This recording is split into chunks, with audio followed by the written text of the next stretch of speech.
Today I'm going to talk about skin diseases and dermatitis. Dermatitis comes from the word derm, which means skin, itis, inflammation of. There are many different types of dermatitis. And I just want to share there's a common denominator with every single one of these conditions. But here's the thing, you have this skin inflammatory condition. There's redness, there's itching, there might be blisters, there might be flakiness. Each one has its own scientific name. But in this video, I'm going to make this whole topic extremely simple, and I think it could be very useful for anyone who has any type of skin problems. I mean, you have contact dermatitis. Contact means you come in contact with it and you get some itchiness or some rash. And then you have something called atopic dermatitis. Then you have something that's called seborrheic dermatitis. And the derivation comes from a word that means discharge or flowing.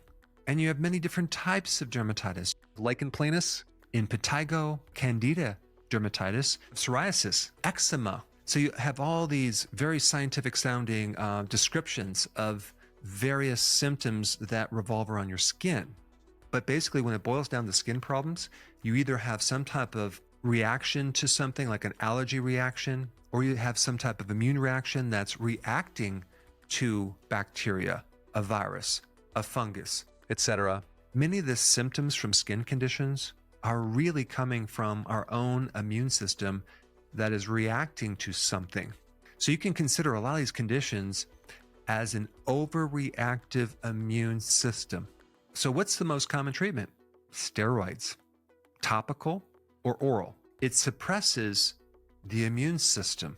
And then of course the next most common treatment is an antibiotic. So you kill only bacteria. And this is why many times you end up with a secondary infection, an overgrowth of candida, an overgrowth of fungus, mold, or yeast.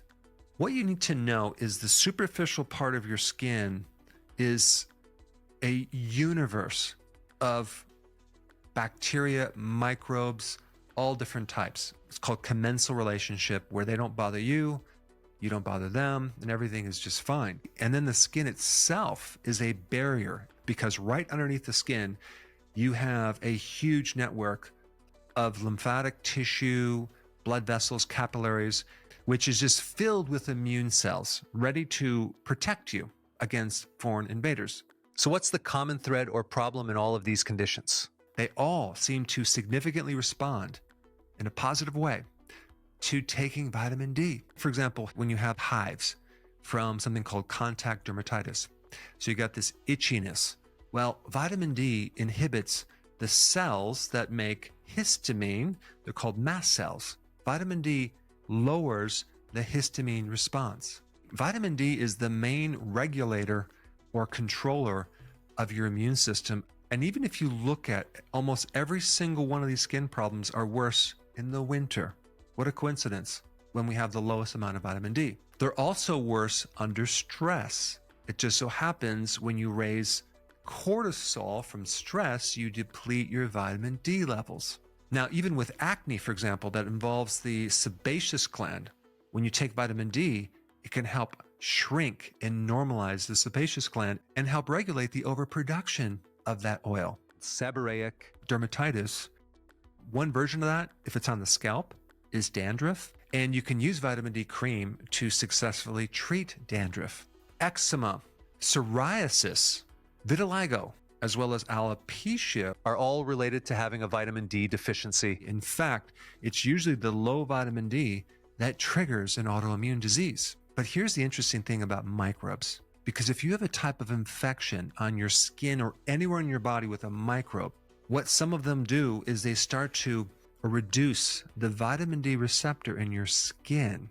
And ultimately, that's the end point where vitamin D can connect and be activated. And if the microbe can keep that not working that well, then the microbe can survive. But also I found out that certain fungi will do it as well. The real solution is just to take more vitamin D. Vitamin D increases a certain enzyme that helps you make melanin. And melanin is the pigment in your skin. So when you're deficient in vitamin D, you're more susceptible to vitiligo. Vitamin D has a very potent antifungal effect. It directly inhibits fungal growth. from preventing the development of a fungal infection to preventing biofilms, which is a condition where you have microbes that start to develop these little calcium shells to help them evade the immune system. But vitamin D helps prevent the biofilms. Even when you don't have enough vitamin D, your skin becomes drier and less hydrated. And this whole area of dermatology seems to be very, very complex, but there's a common theme between almost every single skin disorder, and that would be a vitamin D deficiency. And since we're on the topic of autoimmune conditions on the skin, if you have not seen this video on psoriasis, check it out. I put it up right here.